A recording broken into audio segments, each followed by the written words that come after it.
Bonjour, bonjour à tous. Dans le bouddhisme, comme dans toute religion au sein desquelles des moines et des moniales sont ordonnés, on trouve des règles monastiques érigées de manière à aider la progression sur la voie spirituelle.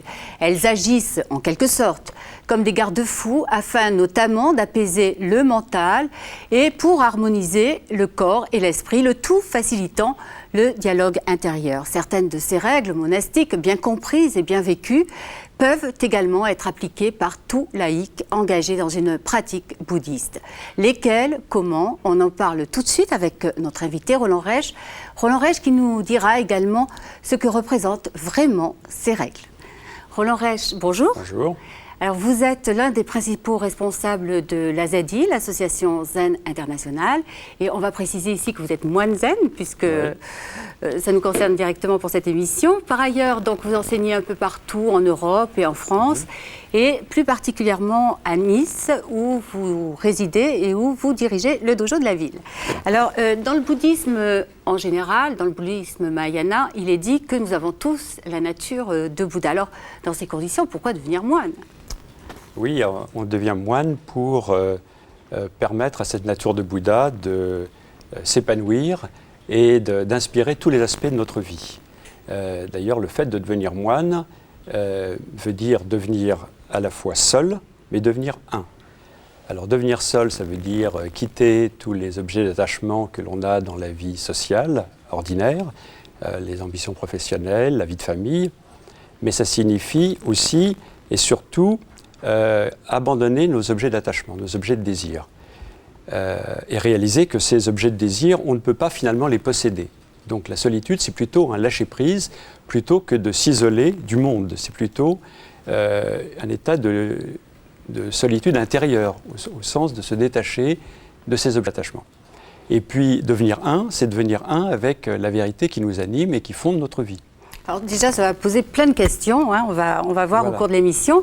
Alors, auparavant, une autre question, il est recommandé également de pratiquer dans un monastère. Alors, pourquoi cette pratique dans un monastère ? C'est dû à la structure du lieu qui facilite la concentration, la vigilance, etc.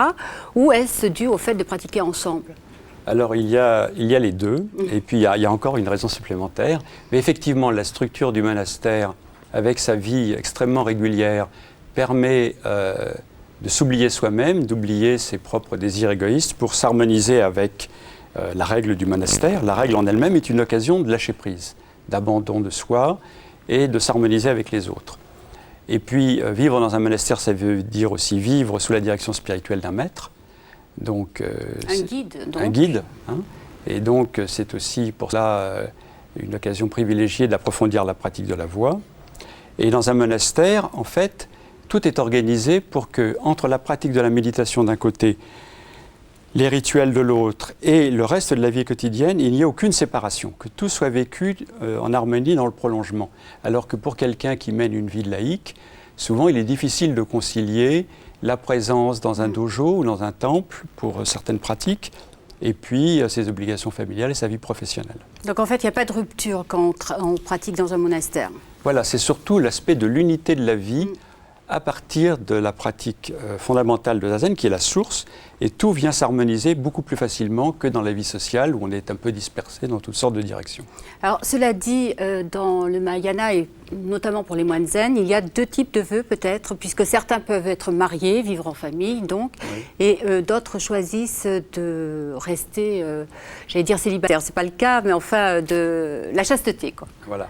Alors, traditionnellement, jusqu'à la fin du XIXe siècle, tous les moines zen, comme tous les moines bouddhistes, faisaient vœu de chasteté. Il n'y avait pas de deux catégories. Mais depuis un siècle, il est possible, en effet, d'être moine et néanmoins d'avoir une famille, d'avoir une vie professionnelle. Et dans ce cas-là, le fait d'être moine veut dire que l'on va consacrer une part importante de sa vie à la pratique avec la sangha, à des stages dans des monastères, mais aussi que l'on va, suivant les vœux de Bodhisattva et l'esprit du Mahayana, on va faire le vœu de pratiquer cela aussi dans la vie quotidienne, dans le monde social, et faire de la vie de famille et de la vie professionnelle autant d'occasions de continuer la vie monastique. Ce qui veut dire que la vie de famille n'est jamais lésée, ou peu lésée. Et peu lésée, surtout si l'épouse ou le mari participe de ce projet spirituel et est compréhensif, évidemment. Ne se sent pas abandonné à chaque fois que l'autre va pratiquer. Alors, à quoi servent les vœux pris par un moine ou une nonne fondamentalement? Est-ce que c'est une aide pour discipliner l'esprit, pour pratiquer, parce que ça permet la transmission de façon plus pure, plus fluide? Alors, il y a différentes sortes de vœux. Les vœux de moine sont d'abord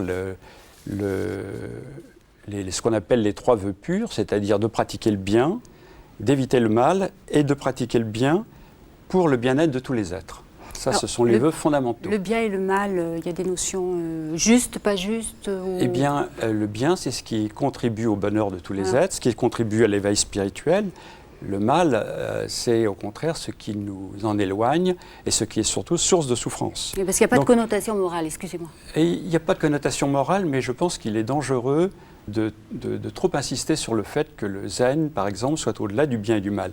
Il est au-delà du bien et du mal d'un certain point de vue, mais en même temps, il est aussi éviter le mal et pratiquer le bien. Mais le bien et le mal sont toujours des choses relatives, c'est-à-dire qu'il n'y a pas un attachement fanatique ou dogmatique au bien et au mal. Mais par exemple, il y a une relation du bien avec ce qui soulage la souffrance et du mal avec ce qui l'augmente. Une dimension éthique. Voilà.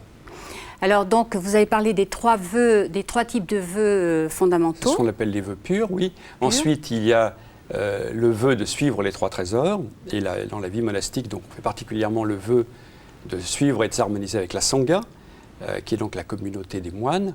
Mais il y a aussi le vœu, bien sûr, de suivre et de respecter le Bouddha, de suivre et de pratiquer le Dharma. Ce sont les 3 vœux de suivre et de développer les 3 trésors et d'aider à les transmettre. Et puis enfin, il y a les 10 préceptes qui sont pas tuer, ne pas voler, ne pas mentir, pas de mauvaise sexualité, ne pas s'intoxiquer le corps et l'esprit, ne pas se prendre pour supérieur aux autres, ne pas critiquer, ne pas se mettre en colère, ni être avare.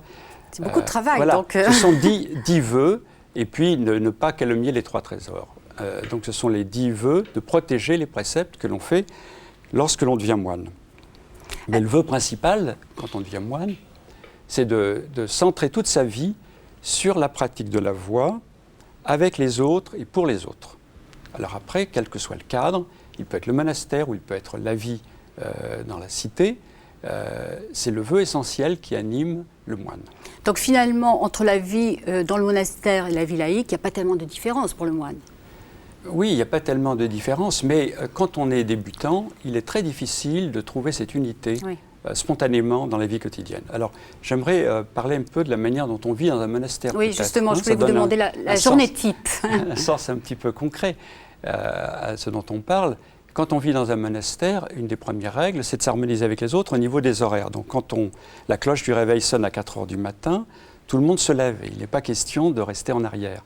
Donc, immédiatement, il y a l'abandon de son désir de rester au lit et on s'harmonise avec les autres pour se lever. On va faire sa toilette. Quand on fait sa toilette, on la fait rapidement, on ne passe pas 1 heure sous la douche. On se lave rapidement le visage, ça se passe en 5-10 minutes. Et là, en même temps, on respecte les autres. On évite d'éclabousser, on laisse les lieux propres, on fait les choses rapidement pour laisser la place aux autres. Et ensuite, on va très vite au dojo. Et le fait qu'on aille très vite au dojo signifie bien que toute la vie quotidienne du monastère va commencer par la pratique de la méditation qui va être la source de toutes les autres actions. Alors, on a la pratique dans le dojo qui dure en moyenne 1 heure, la méditation assise, donc le zazen. Et aussi après, on se retrouve pour chanter les sutras. Alors, les sutras étant les paroles du Bouddha, telles qu'elles sont. Les paroles du Bouddha ou des grands maîtres qui expriment le sens de notre pratique. Par exemple, on va réciter l'Anya Shingyo, qui est le sutra de la grande sagesse. Et ensuite, on va chanter les 4 vœux du Bodhisattva, on va chanter un sutra comme le Sandokai, qui est l'union des phénomènes et de l'absolu, ou de la vacuité. Et surtout, on va à chaque fois rendre hommage au Bouddha, à tous les patriarches de notre lignée.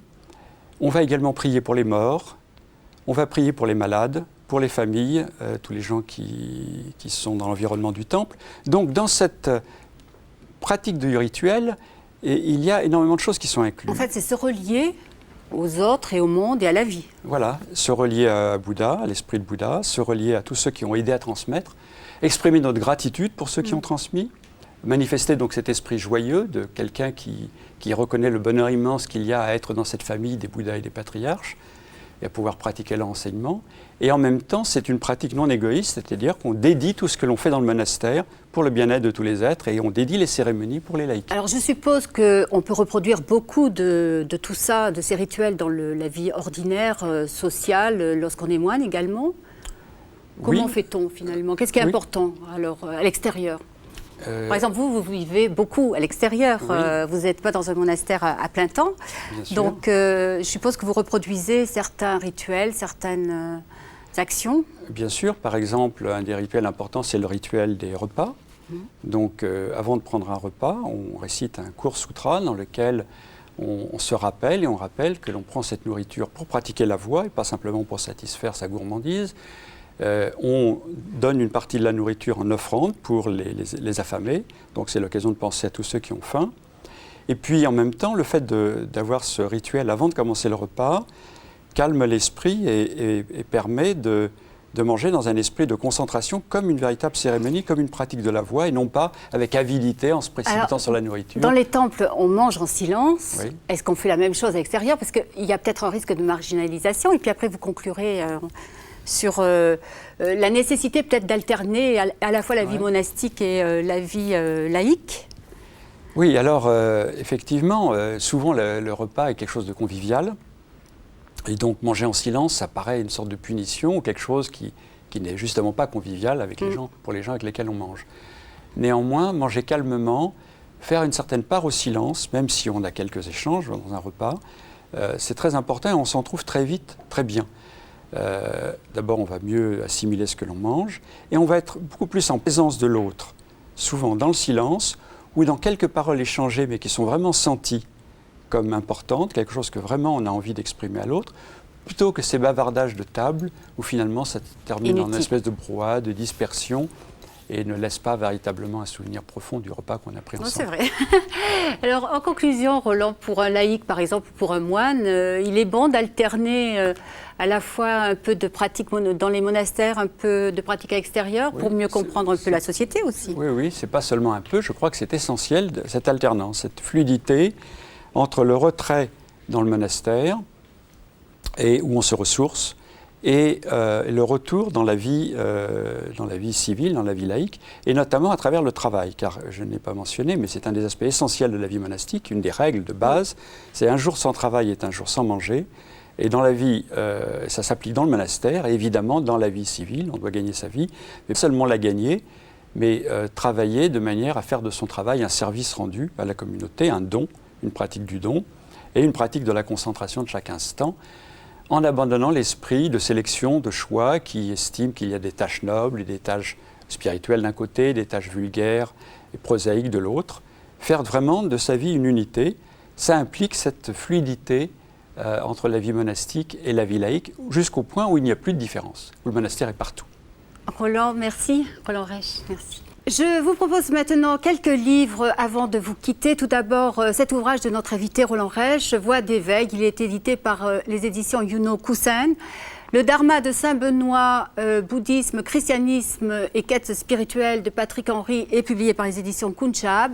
La grande porte de l'éveil, éveil graduel, éveil subi aux éditions également Yuno Kusen. Et ces deux livres de Moine Vijayaratna sur les moines et les moniales bouddhistes sont édités au Cerf.